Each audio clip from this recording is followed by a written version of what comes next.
support.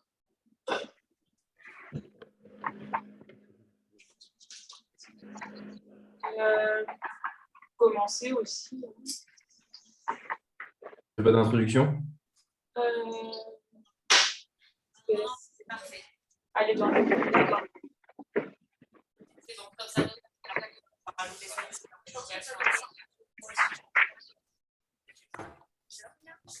Oui, dans le diagnostic, ça marchait. Il n'y a pas de souci, c'était sur le résumé.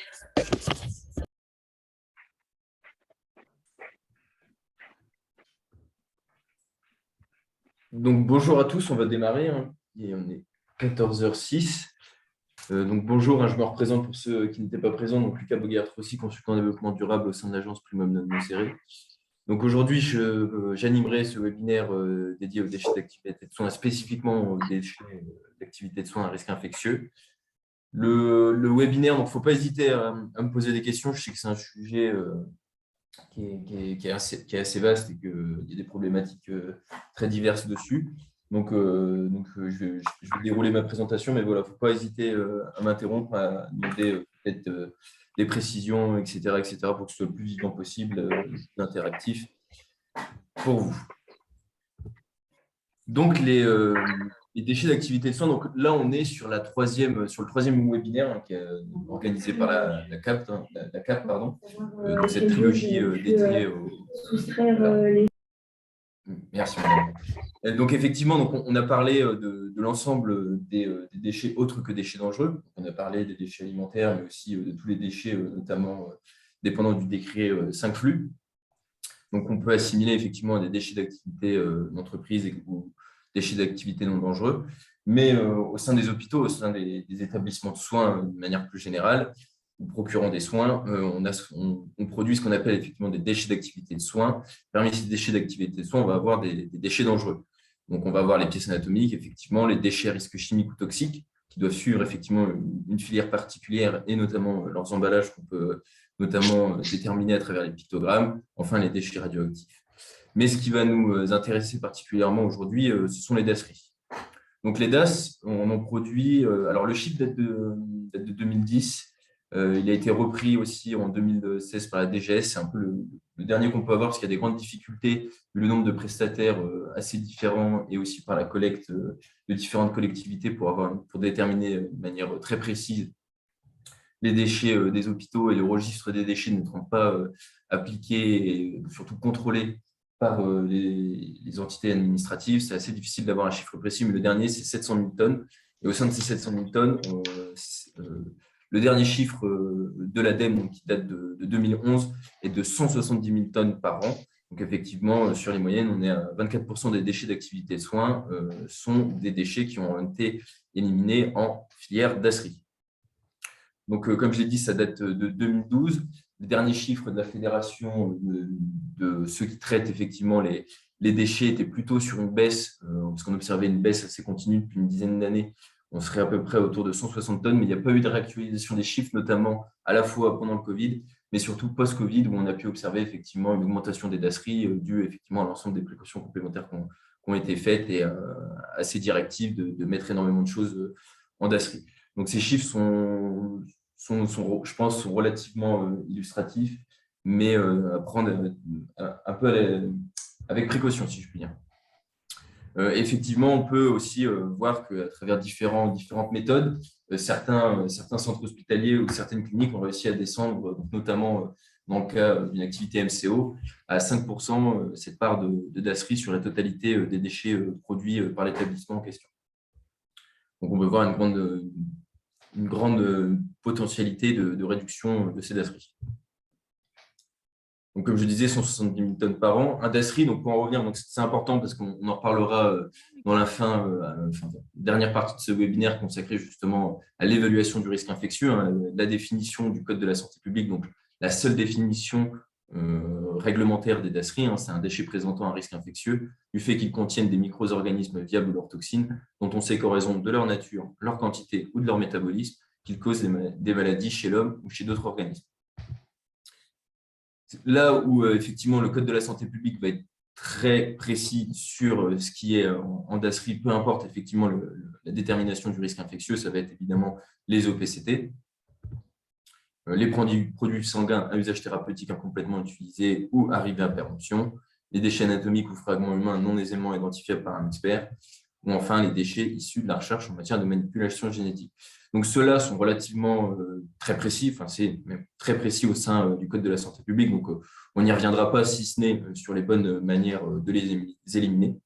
Donc, avant de poursuivre, comme je l'ai dit, sur la détermination du risque infectieux, je pensais qu'il était plutôt intéressant aussi de faire un petit rappel réglementaire parce que les déchets dangereux, contrairement à l'ensemble des déchets qu'on a pu aborder dans les autres webinaires, sont effectivement extrêmement réglementés. Excusez-moi, Madame Moreau, si vous pouviez couper votre micro. D'accord. Merci beaucoup. Donc voilà, donc effectivement, il y a un conditionnement qui est déterminé par l'arrêté du 24 novembre 2003. Donc je pense que vous le connaissez, mais tout ça doit répondre à la fois les conditionnements, donc les emballages à des normes AFNOR, donc les emballages eux-mêmes doivent être normés et détermine effectivement la nature de votre déchet, va déterminer la nature du conditionnement, on pourrait appeler conditionnement intermédiaire, donc à travers les sacs plastiques, les fûts et jerrycans, les caisses en carton, les mini-collecteurs, et enfin les fûts et jerrycans pour les déchets liquides. Ce qui peut aussi avoir un enjeu, les conditionnements, notamment sur le respect effectivement de la charge maximale autorisée dans ces sacs, mais aussi la détermination précise en fonction du flux de déchets, donc en fonction de sa production de déchets dans les différents emplacements de votre établissement, de la taille la plus adéquate effectivement à votre production de déchets. Donc, merci pour la solution. Donc voilà, merci. Donc, effectivement, voilà, c'est aussi quelque chose pour la réduction des déchets, bonne perception de l'emballage nécessaire, le plus adéquat à votre production, c'est essentiel justement pour une réduction, en tout cas pour la juste contenance de votre production. Assez important, donc c'est extrêmement variable. Je sais que vous êtes des établissements assez différents, c'est le délai d'élimination qui est déterminé par votre production de DASRI. Donc, c'est vrai que dans les cliniques, MCO, etc., on est surtout donc sur la dernière catégorie supérieure à 100 kg par semaine. Donc, on est sur un délai d'élimination de 72 heures qui est à la fois si vous faites appel à un collecteur, donc un prestataire de collecte, ou si vous utilisez le banaliseur in situ, ou même si effectivement vous êtes aussi sur un banaliseur ex situ, banaliseur qu'on abordera dans la suite de ce webinaire. Donc voilà, donc c'est assez simple à comprendre, mais effectivement, à partir du moment où vous dépassez les 5 kg, votre stockage à l'intérieur de votre établissement doit répondre à des normes spécifiques. Ces normes spécifiques, effectivement, elles sont, donc on peut appeler un local de collecte, ou en tout cas le local terminal et le local intermédiaire. Il y a des choses qui ne sont que des fois, à travers les différents audits que j'ai pu faire dans des centres hospitaliers ou cliniques, ne sont pas toujours toutes respectées. Donc, effectivement, dédié aux salles identifiées, donc vraiment sur la porte, on doit avoir effectivement le sigle du risque infectieux. On doit avoir un dispositif approprié pour prévenir la pénétration des animaux. Donc, ça, ce serait plus pour des locales terminales qui se situeraient un peu soit à l'extérieur ou donnant sur l'extérieur des bâtiments, une surface adaptée, donc ne pas éviter la surcharge, des déchets préalablement emballés dans des conditionnements que j'ai évoqués juste avant, ventilés et à l'abri de la chaleur, fermés. Donc, c'est beaucoup mieux d'avoir effectivement des fermetures à code, ce qu'on voit assez souvent, un point lumineux, les sols et les parois lavables, donc, qui respectent justement tout un cycle de lavage, notamment, et répertorié au sein de ce local, doté d'une arrivée d'eau, avec un dispositif d'occlusion et surtout, voilà, comme je le disais, nettoyer régulièrement, aussi souvent que nécessaire avec une traçabilité. Les locaux intermédiaires répondent à l'ensemble de ces obligations, sauf effectivement les arrivées d'eau. La chose importante à noter, c'est dans ces locaux intermédiaires, tout sac en contact avec un sac DASRI devient comme tel, automatiquement. Donc, c'est vrai qu'il y a une attention à porter sur les chariots, donc sur les chariots qui vont contenir dans les locaux intermédiaires l'ensemble de ces sacs. Normalement, la séparation, il est admis que c'est préférable, c'est beaucoup mieux d'avoir une séparation du coup, pour éviter ce déclassement d'ASRI de vos DAOM ou de tout autre déchet, que ce soit aussi des sacs suivant la filière de recyclage. C'est d'avoir des chariots, si on ne peut avoir, par manque de place, qui est souvent le cas, deux chariots bien distincts, à la fois 3, si on met aussi le linge, c'est d'avoir sur ces chariots, si on veut mettre à la fois du DASRI, à la fois du DOM, ce sont des parois perméables pour éviter véritablement tout contact. Donc, les chariots grillagés ne sont pas appropriés effectivement pour un stockage au sein d'un même chariot de DASRI et de tout autre emballage, que ce soit du linge, du tri ou alors effectivement les DOM. C'est des choses qu'il faut vérifier et dont il faut s'assurer du respect. Le transport, donc effectivement, majoritairement, les DASRI sont produits par les cliniques, les CH et les CHU. On a quand même 7% du volume total qui sera fait par les professions libérales.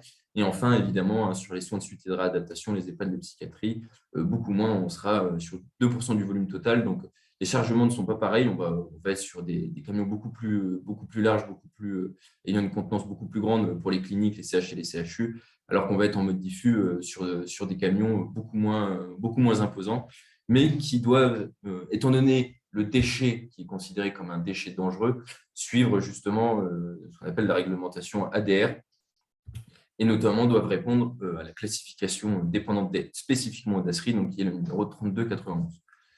Donc pour le transport des DASRI, effectivement, en France, donc on est à la fois soumis à l'ADR, qui est l'accord européen relatif au transport international des marchandises dangereuses par route, et aussi à l'arrêté TMD qui va préciser au national. L'ADR va être pour l'ensemble des pays de l'Europe, et l'arrêté TMD, dit TMD, est spécialisé effectivement pour la France. Donc, une chose importante, effectivement, c'est qu'on soit dans un conditionnement agréé avant sa remise en transport et avec le marquage approprié contenant cet agrément. Donc là, typiquement, on est sur une caisse en carton, donc l'agrément d'un emballage avec l'ensemble des numéros qui correspondent à sa classification. Donc, les emballages carton peuvent être appropriés, mais effectivement, les sacs plastiques ne le sont pas. La chose importante, donc là, on est sur des images réelles qui ont été faites par l'audit, par la DREAL de Normandie, et qui a publié justement un memento pour rappeler les bonnes pratiques en termes d'ADR. Donc, effectivement, là, on va tomber sur le fait que tous les contenants qui sont destinés au transport sur route et qui donc doivent répondre à l'ADR et à l'arrêté TMD doivent être fermés et correctement fermés. Donc, on voit deux images effectivement de deux erreurs, soit un caisson amovible trop plein, soit effectivement des caisses carton trouées. Donc là, on peut imaginer aussi à cause de l'humidité, etc. Mais dans tous les cas, il faut faire très attention à ce que l'ensemble de vos caissons qui partent pour l'ADR soient fermés, donc notamment à travers des contrôles réguliers. On peut voir aussi ici, c'est vraiment sur tous les caissons qui vont partir au sein de l'ADR. Donc, c'est la marque typiquement du déchet dangereux et du risque infectieux se doivent d'avoir cela sur les caissons et sur les grands emballages, ça doit être sur les deux côtés opposés. Et donc, ça doit être présent à la fois sur les caisses en carton, mais aussi sur les caissons amovibles. Ça ne doit ni fuir ni présenter de résidus sur leur surface extérieure. Donc, c'est pour ça aussi qu'ils doivent être lavés assez régulièrement, autant que nécessaire. Donc, là, on peut voir deux images effectivement donc, qui sont majoritaires, c'est du sang. On est sur des écoulements à la fois vers le bas, mais aussi des écoulements qui sont sûrement dus à la mise d'un conditionnement au sein de ce caisson amovible.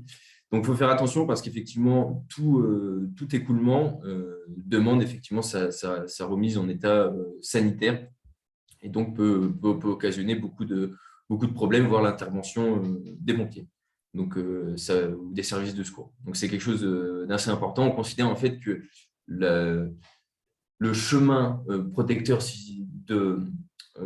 des déchets dangereux a été brisé parce qu'effectivement, le risque infectieux, étant donné que ce qui a été dans les emballages et dans les caissons, en fait, est sorti de ce caisson. Donc, forcément, il y a le risque infectieux et n'est plus garanti, n'est plus sécurisé. Une chose aussi importante, ça doit être transporté dans des caissons amovibles. Donc, les caissons amovibles, c'est des GRV jaunes très caractéristiques. Se devant aussi d'avoir des dispositifs de fixation. Dans les camions, il y a des dispositifs de fixation ou dans des caissons solidaires du véhicule. Donc, ça, c'est solidaire du véhicule. C'est comme on peut le voir sur l'image de droite, donc qui sont bien attachés. Alors que l'image de gauche, on peut imaginer effectivement que ces caissons amovibles soient très bien attachés avec les dispositifs de fixation, mais il est totalement interdit et dangereux de mettre des caissons comme ça libres sur le toit, enfin un peu en vrac, si je puis dire. Et de plus, hein, vous pouvez voir, donc ça, c'est le même carton qu'on a vu précédemment, donc ils ne sont pas fermés, alors qu'effectivement, ces cartons possèdent deux fermetures, une fermeture à la fois temporaire, mais aussi définitive. Et l'ensemble de ces caissons présents au sein, collectés par des prestataires de transport, se doivent d'être fermés définitivement. Et normalement, tous les emballages homologués possèdent cette fermeture définitive, hein, que ce soit aussi pour les conteneurs au PCT ou autres. Donc ça, c'est un peu les règles de base du transport des dasseries. Aussi, des choses un peu plus précises, le conducteur se doit d'avoir le document de transport à bord, donc le BSD, hein, le bordereau de suivi des déchets, dûment rempli pour justement pouvoir déterminer quelle est sa cargaison. C'est vraiment une obligation très importante. Le chauffeur se doit d'être formé et que sa certification de formation soit toujours à jour.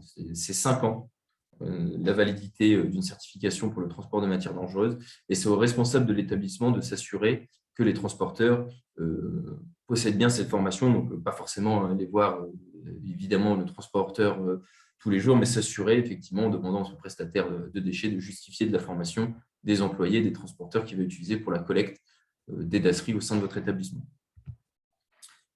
Dans le cas où vous avez plus de 333 kg ou 330 litres qui sont calculés vis-à-vis de la contenance nominale maximale des GRV, généralement, par envoi, vous vous devez de nommer un conseiller à la sécurité. Je sais que c'est quelque chose qui n'est pas tout le temps fait, mais l'ADR, c'est vraiment une obligation de l'ADR d'avoir un conseiller à la sécurité lorsqu'on envoie beaucoup de déchets dangereux. Donc, ce n'est pas spécifique aux dasseries, c'est spécifique aux déchets dangereux. Les dasseries étant des déchets dangereux, il est logique qu'ils soient aussi soumis à la même obligation. Alors, ce conseiller à la sécurité, son but premier, c'est justement d'éviter les mauvaises pratiques qu'on a pu voir juste avant en photo. Donc, il examine le respect des prescriptions relatives au transport de marchandises dangereuses. Il conseille aussi dans les opérations, parce que vous pouvez avoir un pic, par exemple, de production ou des modifications de pratiques. Donc, il peut remplir ce rôle de conseiller sur le transport des marchandises et aussi des déchets dangereux. Assure la rédaction d'un rapport annuel destiné à la direction de l'entreprise. Il peut être interne ou externe. Justement, étant donné que ce ne sera jamais un équivalent temps plein, il peut être externe. Il y a différents cabinets qui peuvent effectivement vous offrir cette offre de conseiller à la sécurité. Mais la chose la plus importante, c'est qu'il doit être déclaré au préfet de la région à partir du moment où vous êtes soumis à ce tonnage que j'ai défini juste avant, ou à cette capacité. Le fait de ne pas en désigner un alors qu'on y est soumis de par sa production est passible d'1 an de prison. Donc, on est sur les peines maximum, évidemment. 1 an de prison et 30 000 € d'amende. Et donc, voilà. Donc, c'est quelque chose d'assez important qu'il faut garder en tête, mais surtout qu'il faut appliquer. Donc, effectivement, ce transport. Donc là, on est arrivé sur la production de déchets, son emballage, sa collecte, son transport. Mais évidemment, qu'est-ce qui fait que les dasseries, notamment, sont beaucoup plus chères que des déchets d'ordures ménagères ou autres, et comment on va s'assurer que le risque infectieux ne devienne pas réel au sein de la population. Donc, en fait, majoritairement, donc là, je vous montre un exemple d'une unité de traitement par incinération d'ordures ménagères. Donc, il faut savoir que les dasseries vont, dans la grande majorité, hors banalisation, dans des unités de traitement en ordures ménagères. Donc, ils sont brûlés de la même manière. Donc, si je prends ce graphique, effectivement, vous allez avoir le camion qui va arriver, camion benne qui, lui, a la capacité de compacter ses déchets, contrairement aux dasseries, et donc va arriver dans la fosse avec des contrôles, donc ça peut dépendre, mais cette fosse-ci va ensuite l'envoyer dans les fours. Alors, il y a des fours qui peuvent varier, etc. Mais nous, ce qui va nous intéresser, effectivement, c'est les déchets d'activité de soins à risque infectieux. Mais ce qui est important à retenir, c'est que c'est exactement le même four qui va être utilisé pour des DAOM comme pour des dasseries. La grande différence, ça va être qu'on va totalement limiter le risque d'inoculation du risque infectieux présent en fait, à l'intérieur des emballages et donc à l'intérieur même du déchet, de la matière qui est contenue dans l'ensemble de ces GRV ou conditionnement. Donc, le processus, c'est que vous allez avoir votre transporteur qui va arriver sur une aile particulière, donc qui est vraiment détachée par qui est détaché de l'ensemble des arrivages des déchets. On va avoir un contrôle sur une table de pesée, donc ça, c'est aussi comme ça que vous allez recevoir aussi votre justification de traitement des déchets, mais aussi qui va calculer le prix, enfin votre tonnage, et donc votre prix du traitement des déchets, en plus effectivement des collectes sur vos différents marchés de collecte et de traitement des dasseries. Un contrôle de radioactivité, un hall de réception assez classique. Et le plus important, effectivement, c'est que vous voyez que les manutentionnaires ne vont jamais être en contact, ne serait-ce qu'avec les emballages de dasserie. Tout est pensé pour qu'effectivement, on minimise le risque d'inoculation. Donc, ça va passer effectivement sur un rail, et rail totalement électronique qui, lui, va emmener l'ensemble de ces poubelles. Donc, il ne va pas envoyer le GRV, il va l'ouvrir et tout va finir effectivement dans le même four. Donc, c'est vrai que c'est important de comprendre que tout va dans le même four et que l'ensemble, c'est juste des précautions supplémentaires vis-à-vis de ces déchets-là. Et enfin, après, ça dépend des prestataires, mais vous allez avoir effectivement toujours une installation de lavage et de désinfection, des contrôles visuels, avant de pouvoir repartir et d'être réacheminé dans l'ensemble des établissements dépendants de ce prestataire. Quelquefois, vous pouvez avoir dans des locations de GRV des contrôles beaucoup plus techniques sur les roulements, donc qui peuvent favoriser aussi la QVT, des employés et surtout effectivement des manutentionnaires. Donc ça peut varier. Il y a un peu de variation, comme je vous l'ai dit, même dans les fours, vous pouvez avoir aussi différentes variations. Mais ce qu'il faut bien comprendre, c'est qu'on est la fosse ici, au sein d'une unité de traitement d'incinération. C'est une pince et elle peut, un manutentionnaire ou en tout cas un employé de cette unité de traitement peut physiquement y être présent. S'il y a de la maintenance, etc. Donc, il peut physiquement être au contact des déchets d'emballage d'ordures ménagères avec les produits de protection adéquates. Hein. Effectivement, vous avez des EPI, un code du travail qui surveille tout ça. Mais le déchet, le dasserie, lui, il n'y a aucun moyen qu'un employé soit en contact d'un dasserie. Contrairement à des DOM où, pour des raisons de maintenance, possible. Hein. Des fois, vous pouvez avoir la pince qui soulève entre 8 tonnes et 12-13 tonnes. Ça dépend aussi des dimensionnements. Vous pouvez avoir énormément de problèmes. Ce qu'il faut comprendre, c'est qu'ils peuvent arriver sur les déchets et donc être à la fois les voir, mais aussi avoir un risque potentiel, notamment si on pense à un OPCT, là, on peut voir directement le risque. Comme bien même, vous pouvez aussi avoir des OPCT dans les DO. OPCT au sens hors établissement de soins. La banalisation, donc effectivement, là, on est passé sur le mode de traitement classique et majoritaire des dasseries qui est effectivement sa collecte et son traitement par incinération au sein d'une unité d'incinération d'ordures ménagères. Donc, depuis 2016, la réglementation elle a ouvert la possibilité de transformer les dasseries, une grande partie des dasseries en DOM, donc grâce à des banaliseurs, donc c'est le code de la santé publique au sein de la partie réglementaire. Je vais surtout parler de l'in situ parce qu'effectivement, l'ex situ, c'est à peu près la même chose, mais à travers un regroupement, j'en dirai un peu plus. Donc, la banalisation, il y a plusieurs avantages. Effectivement, la banalisation, aujourd'hui, c'est un sujet qui est beaucoup discuté. Donc, c'est compétitif à partir d'un certain tonnage annuel. Ça permet effectivement une indépendance de l'augmentation des tarifs de l'incinération dasserie. J'en avais parlé aussi dans mes précédents webinaires avec la taxe générale sur les activités polluantes qui va augmenter. Même si l'incinération sera la plus contenue, on arrivera à 25 € la tonne en 2025 comparé à 68 € pour de l'enfouissement. Mais tout de même, il va y avoir à la fois une augmentation de la TGAP, mais aussi une augmentation des tarifs, c'est vrai, de l'incinération, mais les collecteurs aussi font des variations de marché, etc. On a pu voir beaucoup d'augmentations ces derniers temps.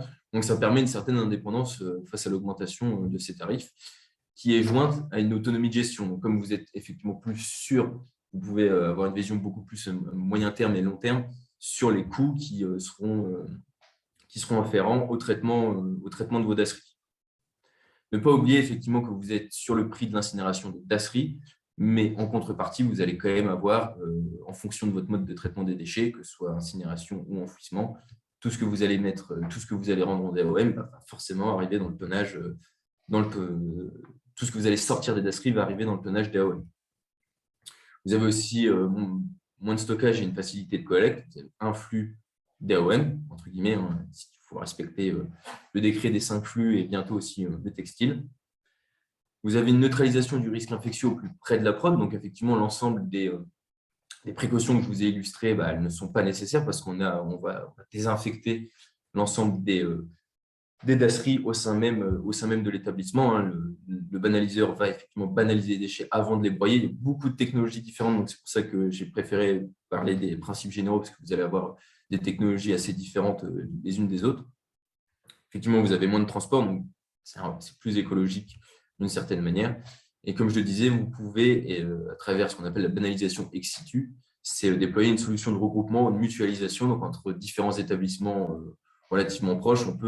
Un établissement peut être plus approprié, que ce soit par son tonnage ou même par sa logistique, à avoir un banaliseur qui regroupera l'ensemble ou les dasseries de différents établissements. Donc ça, c'est au cas par cas, ça demande effectivement des études précises et surtout un partenariat équilibré parce que si on dimensionne un banaliseur pour des dasseries de différents établissements, mais qu'après les contrats ne tiennent pas, etc., ou d'autres déconvenus, ça peut mettre à mal l'établissement qui aura la banalisation in situ. Il y a aussi des collecteurs beaucoup plus industriels qui vont faire de la banalisation, mais ça, je n'en parlerai pas.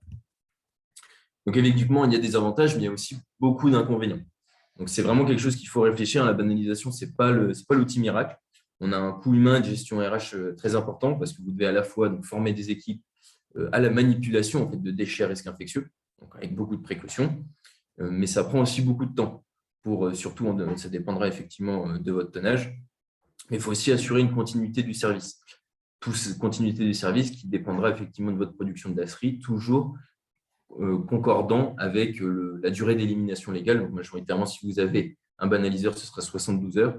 Donc, il faut réussir à assurer cette continuité du service. Donc, ça demande une gestion RH assez importante sur les équipes. Et surtout si, en fait, le banaliseur ne tourne pas 24 heures sur 24. Donc, il y a toute une gestion de flux et de stockage à réaliser pour faire attention au temps de banalisation, etc., etc. Donc, il y a une vraie démarche de gestion à la fois RH et logistique à faire. On a une emprise foncière. Donc, ça, c'est des estimations de la nappe. Donc, 150 mètres carrés uniquement pour l'installation d'un banaliseur. Après, comme je vous l'ai dit, il y a différents dimensionnements. On est sur une moyenne et 25 mètres carrés autour de l'installation, évidemment, pour permettre l'ensemble des manipulations qui demandent des précautions particulières et donc de la place, plus de place qu'une simple poubelle qu'on viderait dans un compost, par exemple. Il faut avoir des contrôles réguliers des gestions de panne, donc ça renvoie aussi un peu au coût humain. Donc soit on a des équipes formées qui sont aussi capables de faire des contrôles, de gérer les pannes, et ils doivent être formés au contrôle régulier, soit effectivement on va devoir faire appel à des prestataires extérieurs. Donc ça, c'est quelque chose d'extrêmement important. Donc il faut aussi prévoir les pannes, prévoir la non-utilisation pendant un certain temps de son banaliseur. Donc, est-ce qu'on repasse par un collecteur? Est-ce qu'on peut déterminer qu'on aura suffisamment le temps de gérer la panne ou de gérer les maintenances annuelles obligatoires, etc., etc. On a de la consommation d'énergie. Donc, ça, c'est quelque chose à prendre en compte, surtout dans la conjoncture actuelle où il y a beaucoup d'augmentation des tarifs d'électricité. On a un traitement des effluents à prendre en compte. Et on a un très fort investissement initial et un fort investissement dans la maintenance, donc que ce soit par l'humain, mais aussi par les consommables. Ça demandera des consommables. On estime au minimum que c'est à 100 000 € hors aménagement, donc juste effectivement les pièces et le banaliseur, et hors consommable. Et généralement, la moyenne, mais encore une fois, il faut prendre ça de manière très conditionnelle parce que ce sera dépendant de votre production et du dimensionnement de votre banaliseur, une durée d'amortissement qui est estimée à 7 ans. Donc voilà effectivement la deuxième manière de traiter des dasseries qui est la banalisation et son renvoi en DAOM.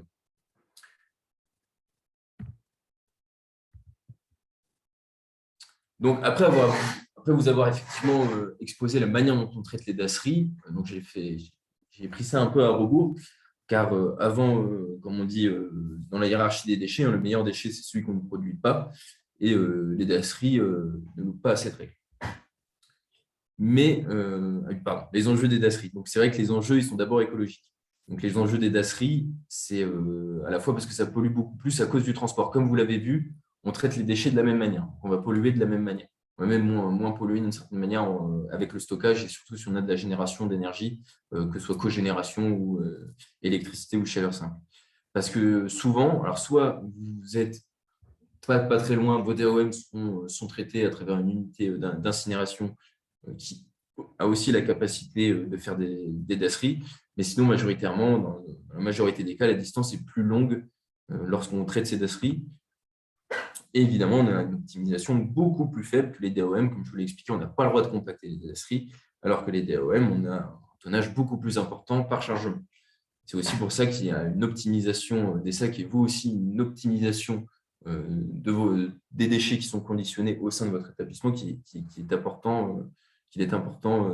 auquel il est important de faire attention.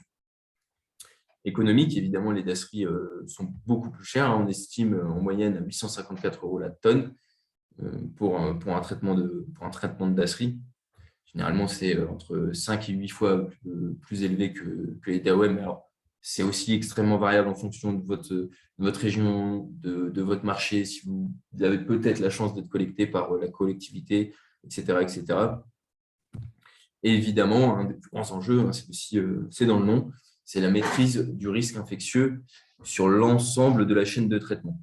C'est vraiment ça qui est important à retenir. Ce n'est pas qu'au moment de votre établissement, c'est l'ensemble de la chaîne de traitement qui est concerné par la maîtrise du risque infectieux. Donc, le grand défi, comme je le disais, effectivement, le meilleur déchet, c'est celui qu'on ne produit pas. Ce sera celui du tri. Une réduction du volume des dasseries, donc pour répondre un peu aux enjeux que j'ai cités précédemment, notamment économiques, qui peut être un véritable poids pour les établissements, mais aussi écologique, et surtout aussi d'orienter certains déchets qui sont mis en dasserie qui pourraient même être valorisés. Mais on arrive à la grande question épineuse, qui est effectivement l'évaluation du risque infectieux est à la fois variable et sujette à débat. Donc, ce que j'entends par là, c'est pour ça que je vous ai rappelé aussi la réglementation officielle du Code de la santé publique, qui est en fait assez large, si outre les définitions bien précises comme les OPCT, qui est assez large et qui en fait peut être ouvert à l'interprétation. Et cette définition date de 93, si je ne dis pas de bêtises, donc c'est une définition qui est assez ancienne et au cours duquel en fait les déchets et la bonne gestion des déchets n'était pas véritablement un problème pour les établissements de soins. Et c'est vrai qu'on considérait même la notion de santé environnementale n'était pas du tout été prise en compte au sein du Code de la santé publique. Et donc, le but premier des établissements de soins, c'est de soigner et rien d'autre, entre guillemets, si je grossis le trait. Donc, c'est vrai qu'on on a eu successivement des recommandations faites à la fois par la Direction générale de la santé, différents CEPIAS, que je vais vous exposer juste après, pour permettre aux établissements de bien trier leur dasserie vis-à-vis de cette définition qui est assez large, je ne dirais pas floue, mais qui est vraiment ouverte à interprétation et qui peut être un débat entre hygiénistes, etc., etc. Donc, l'évaluation du risque infectieux. C'est la grande question qui va faire qu'on va déclasser ou non qu'on va classer ou non des DAS en dasserie ou en déchets d'activité de soins non dangereux. C'est pour ça qu'on peut voir des fois DAS, NDI. Il y a ce grand, c'est pas un principe, mais ce qu'on appelle le risque psycho-émotionnel. Donc, ce risque psycho-émotionnel, il est apparu au sein des recommandations de la DGOS de 2019 et il est défini comme tel. Ça traduit la crainte du public, des professionnels de santé ou des personnes assurant l'élimination des déchets lorsqu'ils se trouvent en présence de déchets d'activité de soins. Ne connaissant pas leur origine, ils sont en droit de suspecter que ces déchets présentent un risque infectieux pour eux ou pour l'environnement. Ce risque ne doit pas être négligé et doit être pris en compte tout au long de la filière d'élimination des déchets d'activité de soins assimilables à des déchets ménagers. Donc, c'est vrai que ce risque psycho-émotionnel, c'est vraiment quelque chose qui restreint beaucoup en fait, les capacités de tri et qui est aussi lui-même très large. C'est-à-dire que vous avez énormément de déchets qui en soi, justement, on le verra juste après, ne présentent pas de risque d'infection en tant que tel, mais le risque psycho-émotionnel ferait qu'effectivement, pour la DGS, indépendamment de la notion de risque infectieux, tout petit matériel de soins ou tout matériel de soins fortement évocateur, donc on est vraiment aussi sur des définitions assez peu précises d'une activité de soins vont avoir un impact psycho-émotionnel. Donc, les seringues, les tubulures, les sondes, les canules, les drains sont à éliminer systématiquement en dasserie. alors même qu'on n'a pas de risque infectieux. Donc, c'est vrai que c'est la première chose qui peut porter à confusion lorsqu'on va regarder, qu'on va chercher à optimiser son tri des DASRI et être le plus précis possible vis-à-vis du Code de la santé publique, c'est qu'on va avoir une recommandation de la DGS qui est vivement critiquée parce qu'elle a été ajoutée hors groupe de travail. Il y a toute une histoire que je ne pourrais raconter au sein de cette recommandation, effectivement, mais ça reste des recommandations parce que ça n'existe pas du tout dans le Code de la santé publique. Donc, quand bien même c'est la Direction générale de la santé, ça reste des recommandations et la responsabilité de la définition de la procédure et du protocole de tri et d'évaluation du risque infectieux est dépendante et c'est à l'établissement de le définir. C'est vraiment c'est sous la responsabilité de l'établissement, notamment à travers différents types de gouvernance, co-construction, etc., évidemment avec les hygiénistes qui sont chargés de ce sujet-là, mais c'est à la responsabilité de l'établissement. Le CEPIAS Occitanie en 2021, donc lui, rejette totalement le risque psycho-émotionnel. Donc, c'est des travaux, donc ce sont des recommandations qui sont issues de groupes de travail qui s'inspirent notamment aussi du CEPIAS Pays de la Loire, ils sont d'accord les uns les autres, donc qui ont décidé à travers des groupes de travail de produire des recommandations écrites pour justement répondre aux nouveaux enjeux que posent les DASRI et pour lesquels la réglementation n'est pas pertinente, elle n'est pas assez efficace pour répondre aux nouveaux enjeux donc, qui sont à la fois économiques, écologiques, mais aussi toujours sanitaires. Et donc, elle a décidé, surtout à travers de nombreuses demandes et en lien avec l'ARS Occitanie, de publier un guide à travers des groupes de travail regroupant hygiénistes, mais aussi spécialistes des déchets, etc., etc. Donc, eux, ils vont partir sur une évaluation scientifique du risque infectieux réel, contrairement à la DGS qui va mettre une notion de risque psycho-émotionnel qui, en soi, ne peut pas être prouvé de manière aussi scientifique qu'un agent pathogène et son risque d'inoculation. Donc, ils vont faire une grande différence avec ce qu'on appelle le danger, qui pour eux est la présence d'un micro-organisme ou de ces toxines, un pathogène, au sein justement d'un déchet, et ce qu'ils appellent le risque, qui est de la présence de ce même micro-organisme, mais aussi et surtout la condition nécessaire pour que ce déchet devienne un DASRI, c'est l'existence d'une voie de pénétration du germe chez l'homme, à travers n'importe quelle voie de pénétration, qu'elle soit aérienne, digestive, percutanée, transmuqueuse. Donc, pour le CEPIAS Occitanie, effectivement, ça va être l'ensemble de ça va être le risque, donc la conjonction d'une voie d'inoculation, mais d'inoculation de ce qui est présent dans le déchet, qui fait qu'un DASRI sera un DASRI. Or, encore une fois, tout ce qui est défini clairement dans le Code de la santé publique, type OPCT. Donc, des conclusions assez différentes de la DGS vont forcément arriver. Donc, ne sont pas des DASRI en raison de l'absence de voie de pénétration, qu'ils soient ou non souillés ou tachés de sang ou d'autres produits biologiques.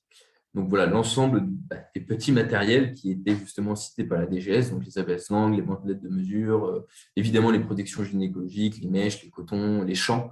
L'échange, c'est que dans les audits de DASRI, on peut trouver énormément de chandes, les seringues, les embouts auriculaires jetables, le matériel de prélèvement sans perforant, le matériel de perfusion, tubulure, prolongateur, robinet, poche vide, donc évidemment vide, sonde, poche, tube, les flacons de liquide biologique incassables, vide ou non, crachoir, seringue, cathéter. La chose sur laquelle ils insistent beaucoup, c'est qu'effectivement, la seule présence de sang ou de liquide biologique n'est pas un critère de classement en DASRI. C'est quelque chose qui, des fois, est défendu, que tout liquide biologique, tout déchet ayant du liquide biologique serait à déterminer en DASRI. Donc, effectivement, par contre, l'ensemble de ces objets, de ces DAS, si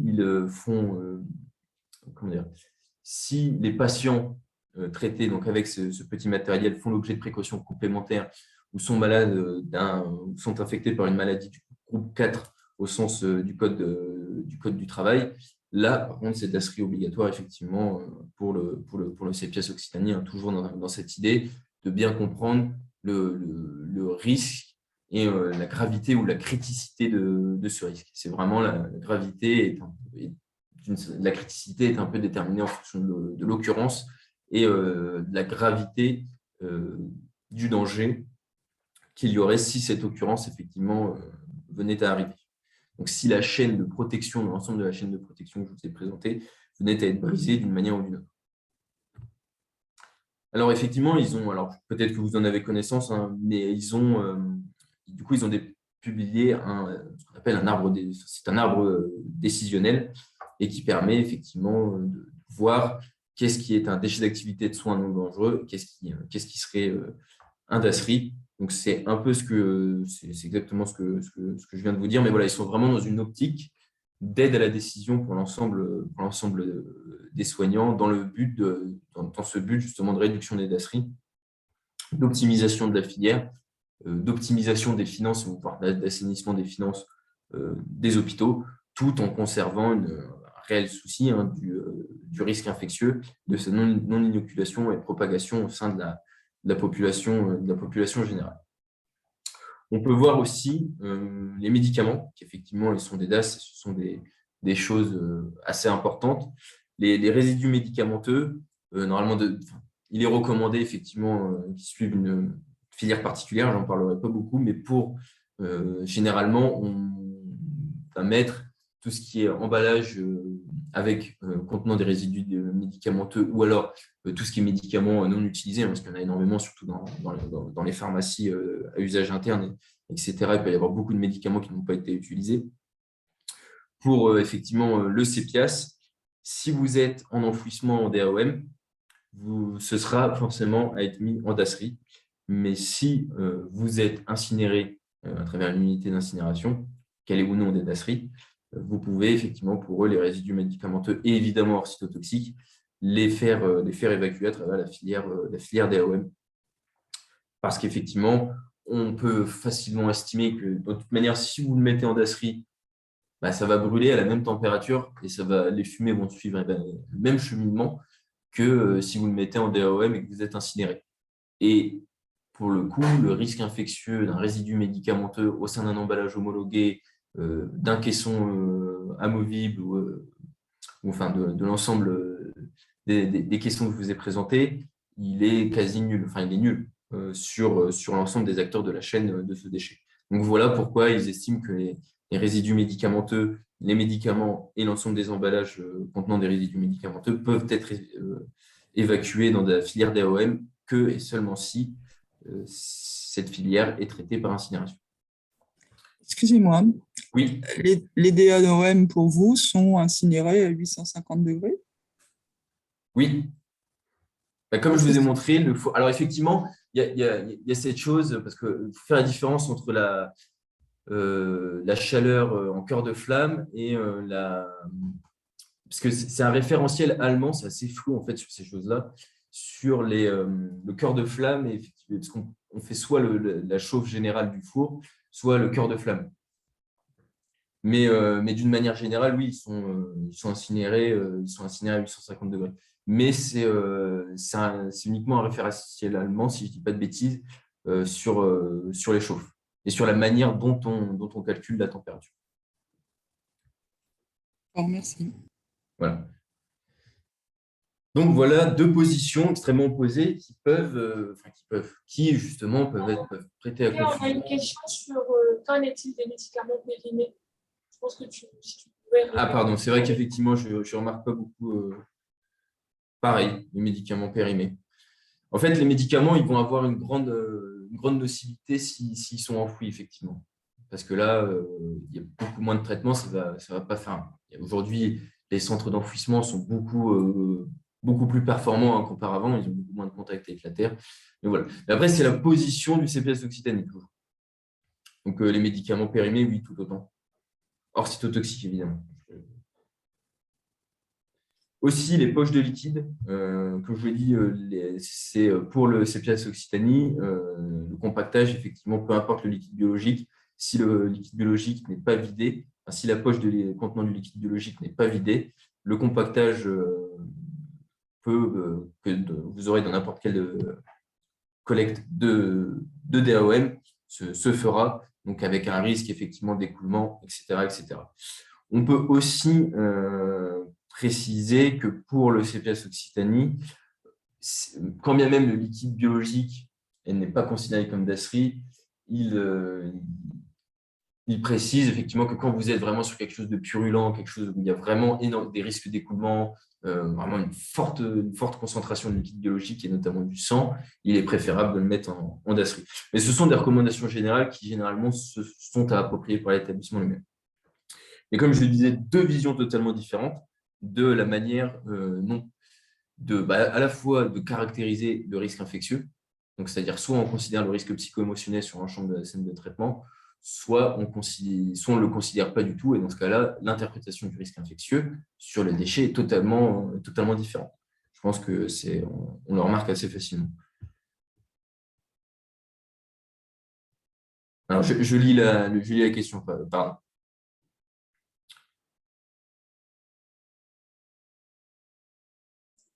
Alors, c'est sur l'ADR. Alors, ce que je vous propose, c'est de répondre à cette question après, de finir un peu mon train de pensée.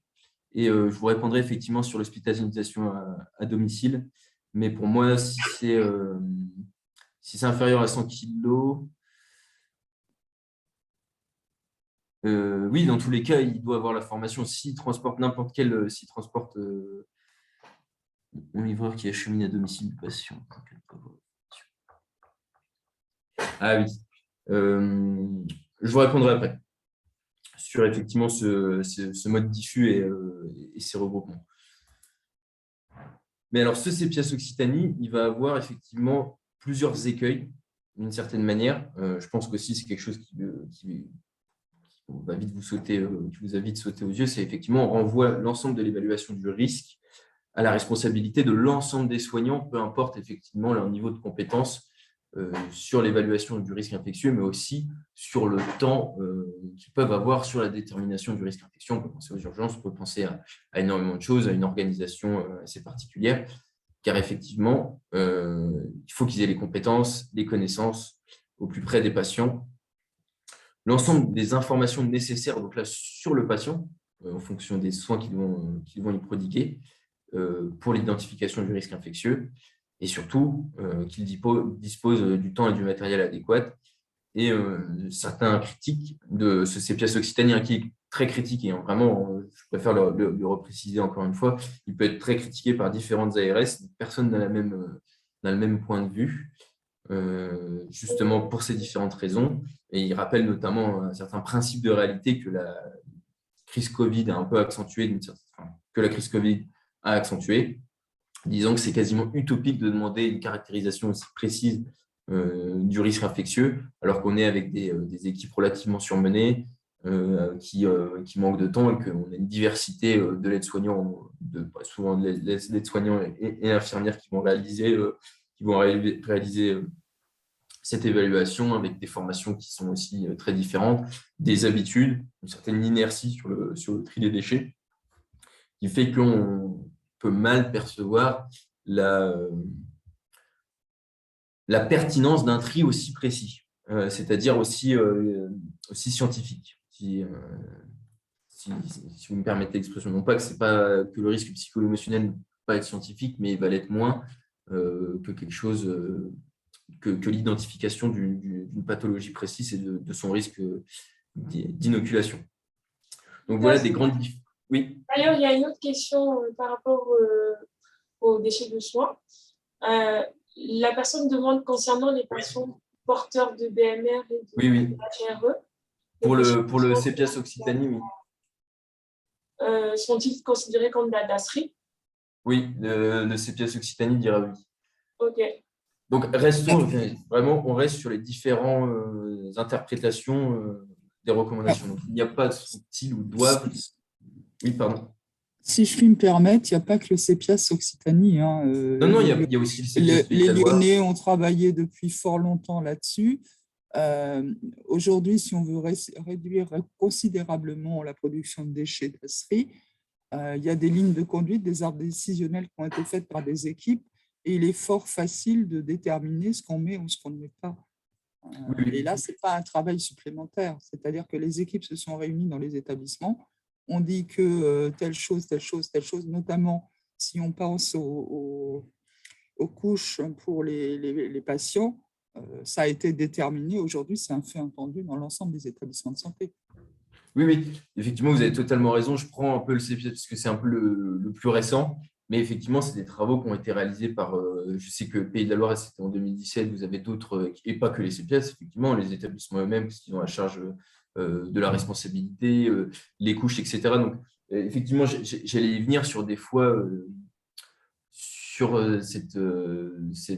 on va considérer effectivement que ce risque, enfin, cette détermination serait extrêmement précise, mais il y a quand même énormément de choses, donc notamment les couches qui sont des évidences, en fait, qui n'ont pas de risque infectieux dedans, qui peuvent déjà en fait faire l'objet d'un travail commun au sein de l'établissement pour en fait ne plus les mettre en dasserie, surtout si vous êtes sur des choses dont le tonnage est aussi important que ça.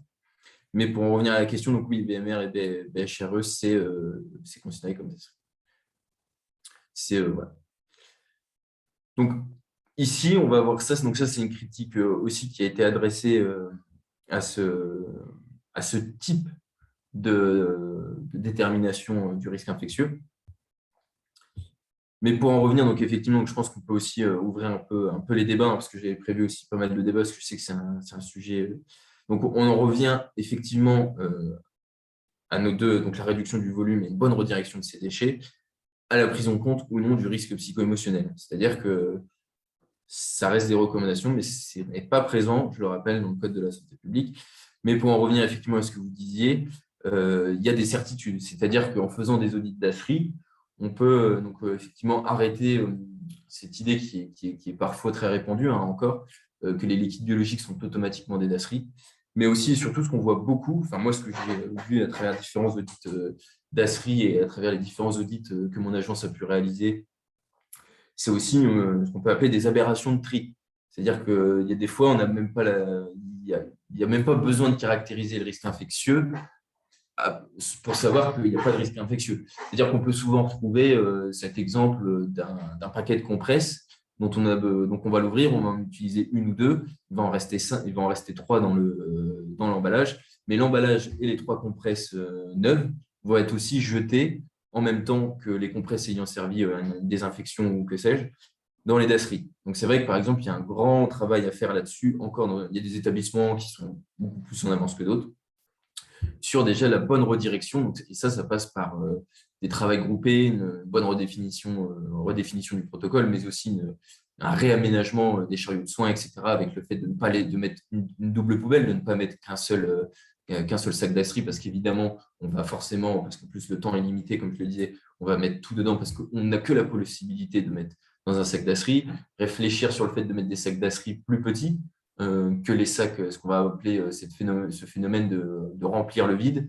On va avoir plus tendance à mettre dans une poubelle qui est plus grosse que la plus petite, donc effectivement réduire la contenance nominale des emballages de dasserie pour en fait, et puis toujours avoir ce double flux disponible pour les soignants qui pourront justement, notamment les emballages, les champs, les seringues, etc., il n'y a pas de risque infectieux, hors circonstances particulières, être mis en DOM.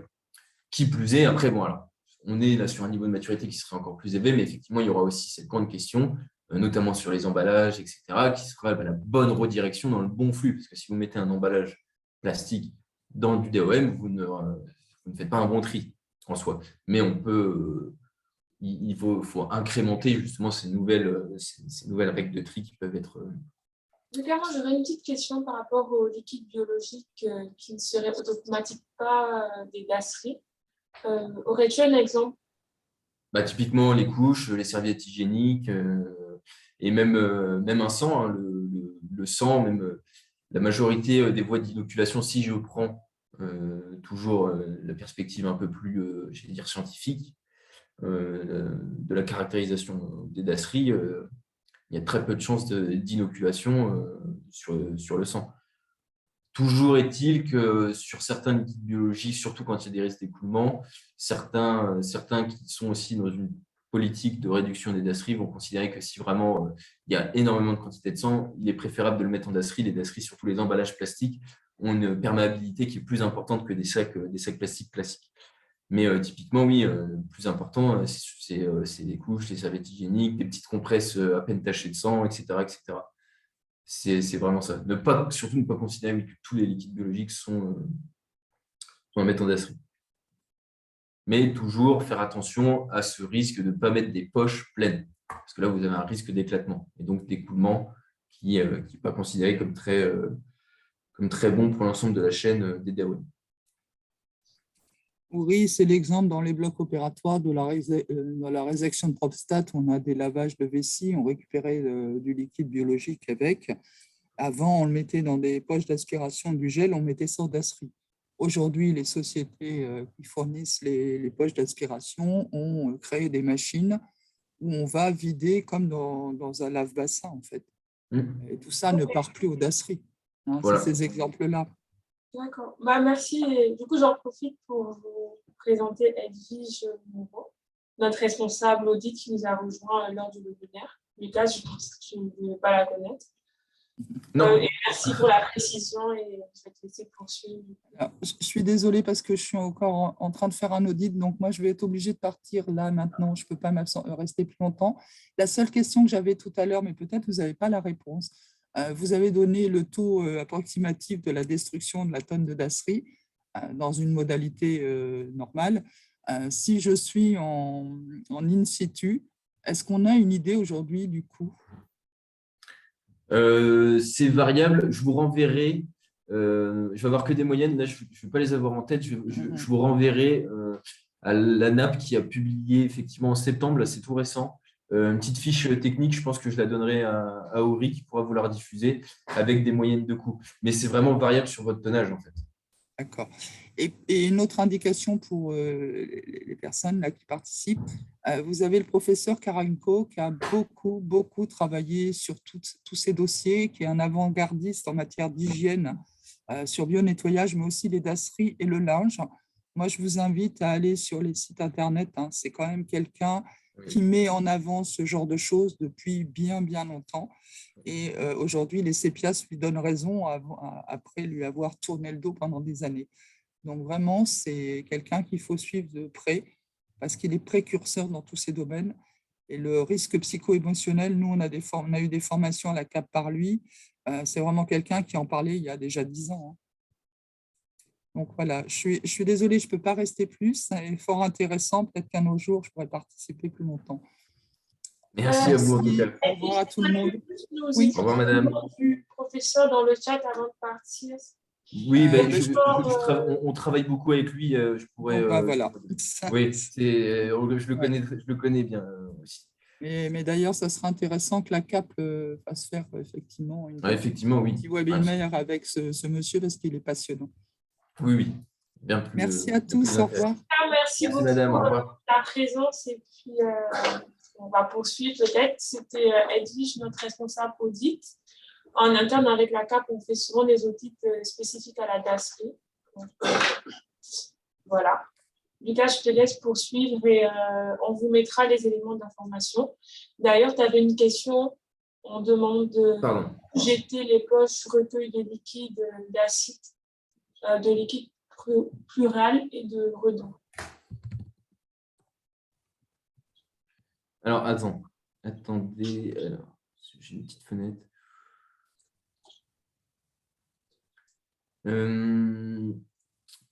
Alors là, c'est vrai que je préfère pas répondre sur effectivement l'ensemble de ces poches parce que là, j'aurais pas la réponse. Je suis désolé. Dans le récapitulatif que je vous enverrai, j'essaierai de vous apporter une réponse.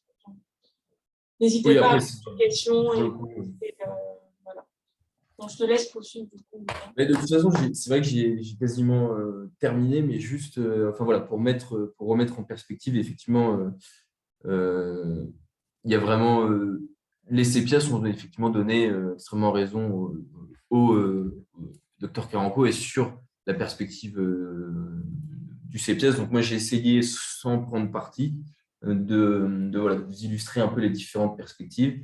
La chose quand même à retenir et que j'ai essayé de présenter, c'est qu'on n'est pas, en tant que producteur de déchets, on n'est pas le seul de la chaîne. Donc, c'est vrai qu'il faut aussi avoir cette prise en considération pour l'ensemble des acteurs de cette chaîne, donc notamment à la fois les collecteurs, mais aussi surtout pour ceux qui vont les traiter, qui ont aussi des intérêts particuliers et qui donc peuvent aussi répondre à vos questions ou en tout cas exprimer un avis sur les protocoles qui peuvent être mis en place. Alors, il y a aussi énormément de jeux d'intérêt qui peuvent être mis. Les collecteurs de DASRI n'ont aucun intérêt, d'une certaine manière, à ce que les DASRI baissent, si je puis dire. Mais il y a vraiment cette partie-là, cet aspect-là à considérer, qui sont l'ensemble des acteurs de la chaîne, le niveau de maturité des équipes quant à la modification des pratiques de tri, mais ça s'est fait, ça s'est très bien passé dans plein d'établissements. Mais donc, il y a beaucoup de choses qui rentrent en jeu là-dedans et qu'il ne faut pas considérer qu'on est les seuls acteurs de cette chaîne et voilà, privilégier les actions prioritaires, surtout vis-à-vis du niveau de maturité de votre établissement, aussi du niveau d'inertie des fois sur le changement des pratiques en établissement de soins qui peuvent être très, très diversifiés, mais on peut y réussir.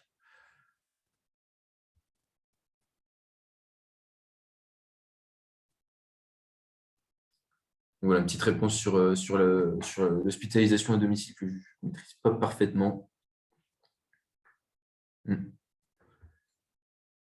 Et donc, effectivement, voilà sur les… Oui, petite information, c'est vrai qu'on est aujourd'hui aussi entre deux… Il y a la DGS qui fait un groupe de travail, effectivement, sur soit des nouvelles réglementations, donc vraiment la réglementaire dont on ne pourra pas se passer, ou alors des recommandations, mais il y a un groupe de travail qui est en place dans la DGS qui est en cours et qui va faire justement une mise au point vis-à-vis des DASRI et de l'ensemble des divergences que j'ai pu vous illustrer là. Car effectivement, quand bien même il y a des CPS qui sont relativement d'accord et puis on peut estimer qu'ils sont experts sur le sujet, et vous allez avoir des ARS qui vont être totalement contre de telles interprétations.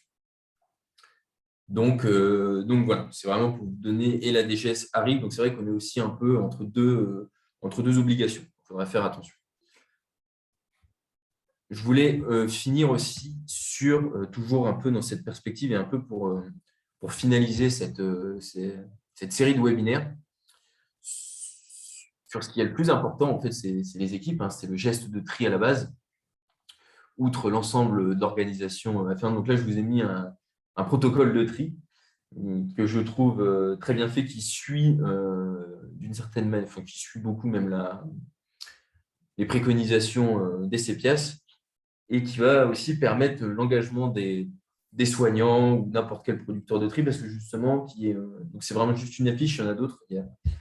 On va avoir déjà, pour favoriser la modification des pratiques, un peu les chiffres sur les tonnages de DASRI, donc qui vont vous illustrer, là vous avez forcément une augmentation aussi une augmentation, vous avez une grande baisse, une petite, malgré tout pas d'augmentation en 2020, mais pour montrer vraiment le flux, pour les informer, l'information c'est très important, mais aussi d'expliquer par exemple le coût économique. Pour eux, les DASRI, donc ils vont payer 830 € TTC comparé à des DAOM qui eux seront traités à 168 € la tonne TTC. On peut aussi imaginer faire le coût écologique qu'on peut calculer par contre aussi, parce qu'on peut faire des moyennes, mais généralement on ne peut le calculer que vis-à-vis d'un établissement précis et en ayant le type de transport précis et surtout le type, la longueur, la distance parcourue par ces transports, comme je vous l'ai dit, qui est la cause principale des impacts environnementaux plus élevés des DASRI.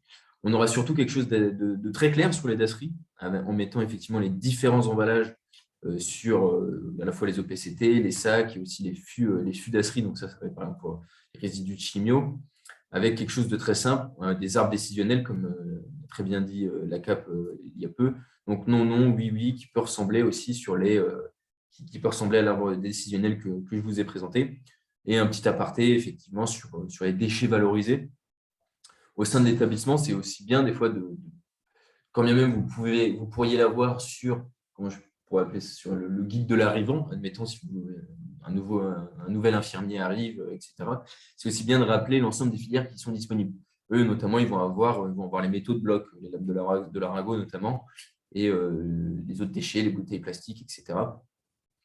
Donc, il y a vraiment quelque chose, quand on veut modifier son tri des dasseries, donc la première chose à faire, évidemment, c'est des audits. Ça, c'est pour connaître son véritable niveau de maturité, son pourcentage de dasserie vis-à-vis de ces DAOM ou de ces autres déchets. Et après, d'essayer, en co-construction avec l'ensemble des équipes, de construire un nouveau protocole, des nouvelles procédures et surtout de bien faire comprendre l'intérêt à vos parties prenantes internes, donc collaborateurs, du changement de ce tri et toujours être dans l'écoute et l'accompagnement. Donc, effectivement, j'ai terminé. Donc, si vous avez des questions ou si Aurélie, peut-être tu veux que j'apporte des précisions sur telle ou telle partie, n'hésitez pas.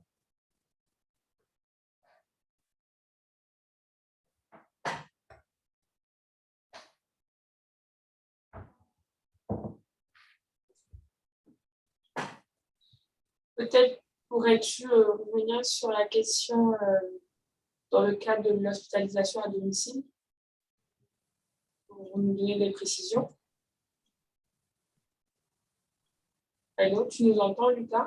Oui, je lisais la dernière question. Okay. Je pense que effectivement, HAD, c'est vraiment le producteur qui est responsable. Mais je préfère pas m'avancer parce qu'effectivement, l'hospitalisation à domicile, je ne suis pas spécialiste. Je pencherai sur la réponse, effectivement, qui est sur le fait de repartir, que le soignant doit repartir.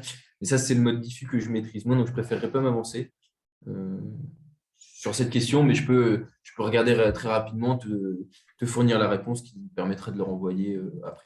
Ça, il n'y a pas de problème. Après, n'hésitez pas à nous faire part de vos retours d'expérience un peu. C'est une discussion ouverte.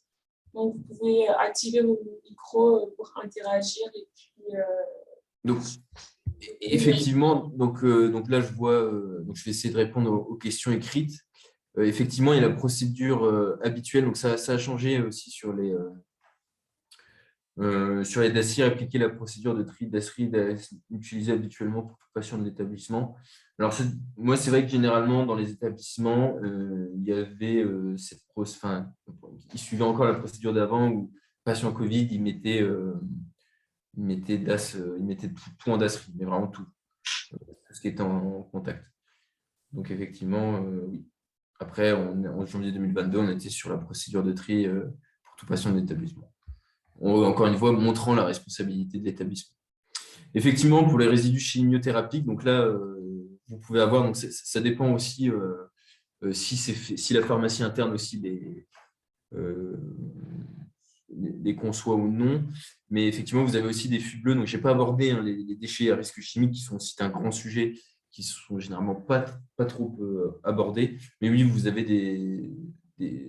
des autres filières pour les déchets de chimiothérapie. C'est les fûts bleus. alors, tu as une autre question. Mais emballés dans l'emballage.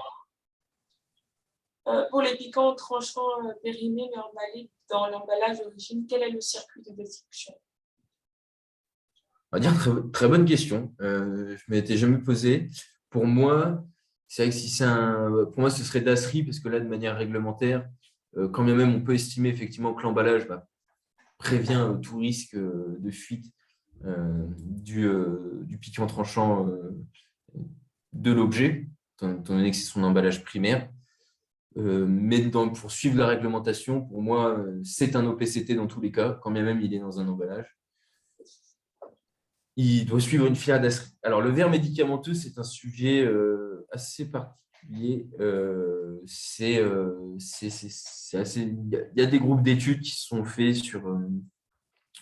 sur le recyclage, parce que vous allez avoir 3 types de verres médicamenteux. Donc, le CPS Occitanie en parle. Donc, c'est vrai que je vous inviterai aussi tous à effectivement de lire les recommandations du CPS Occitanie ou du Pays de la Loire qui sont assez courts, hein, ça fait entre 16 et 20 pages. Et effectivement, ils vont aussi parler du verre médicamenteux avec résidus ou non. Et vous allez avoir 3 types de verres, le 1, 2, 3, qui sont dépendants du niveau de calcique, si je ne dis pas de bêtises. et qui peuvent suivre, qui pourraient suivre des filières de recyclage particulières. Là, sur les filières, il y en a qui se mettent en place, mais il n'y a rien de vraiment généralisé.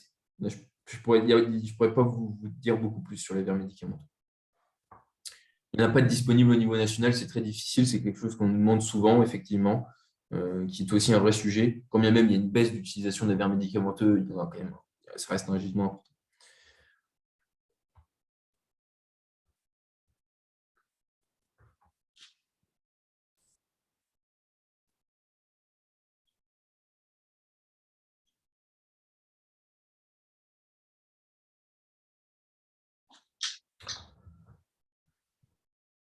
À partir du moment où vous avez un piquant, c'est Dasri. Si vous ne pouvez pas le retirer, s'il est vraiment joint au DM, c'est Dasri. C'est un objet piquant coupant tranchant. Parce que là, vraiment, vous avez un risque, quand même, il n'y a pas d'agent pathogène, et donc le risque infectieux est un peu. Si vous pouvez retirer effectivement le stylo, oui, bah, y a beaucoup de recyclage. En fait, ça, c'est un sujet qui est beaucoup développé, qui est effectivement l'amélioration des DM et du recyclage. Je sais qu'il y a des études sur les banaliseurs, je crois qui ressortent d'un banaliseur, ce qu'on appelle un banalisa, sur le recyclage de ces choses-là et aussi sur les stylos insuline. Effectivement, il y a beaucoup d'entreprises qui souhaitent s'investir dans le recyclage des dispositifs médicaux. Mais on est vraiment qu'à l'étape, on va dire, pré-commerciale, ça c'est sûr, et de validation. Donc, il y a beaucoup d'études qui peuvent être faites. Pour les patients Covid d'Asri à domicile, nos mouchoirs partent dans les poubelles noires. Mais c'est vrai que oui, c'est pour ça qu'aussi il y avait l'aberration du liquide biologique. Dans certains établissements, ils sont encore à faire liquide biologique, mais on dit souvent, oui, mais tout ce qui est couches et serviettes hygiéniques des ménages sont toujours en noir. Effectivement, pour le Covid, alors aujourd'hui, dans les hôpitaux et la HS, comme il a été écrit, on demande de suivre la procédure traditionnelle et de ne pas en fait tout mettre en DASRI. Donc, je suis d'accord avec vous avec un peu cette contradiction, quand bien même, il y avait eu quand même des recommandations sur les ménages de faire en sorte de ne pas jeter sa poubelle DAOM directement lorsqu'on était infecté, mais de laisser un peu le risque infectieux, j'allais dire s'évaporer, en ne jetant pas tout de suite la poubelle noire, mais en attendant 72 heures.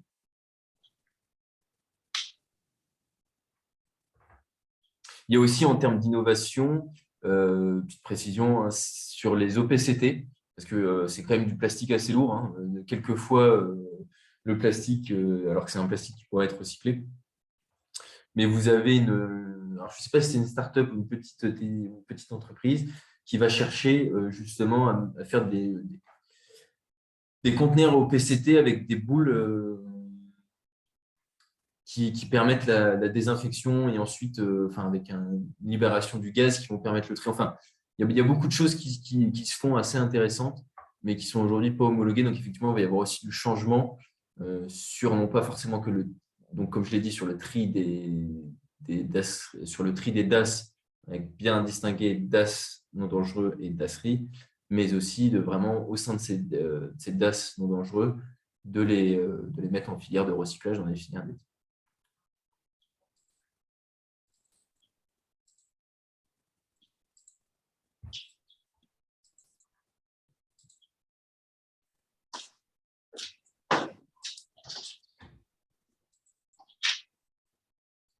Avez-vous des questions additionnelles?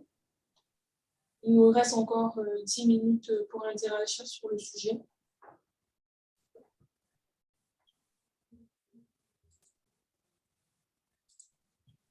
Oui, non.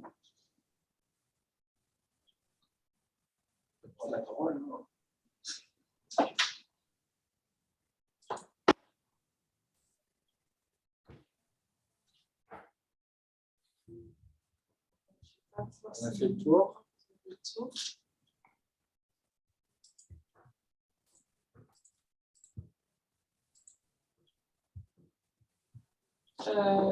Bon, du coup, moi, je vais vous envoyer un sondage pour avoir vos retours d'expérience. Si vous avez des questions, des besoins additionnels, n'hésitez pas à nous le communiquer.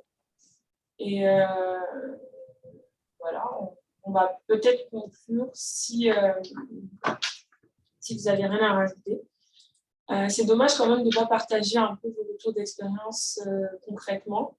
Je pense que ça pourrait donner une visibilité à chacun et se positionner, faire un benchmark.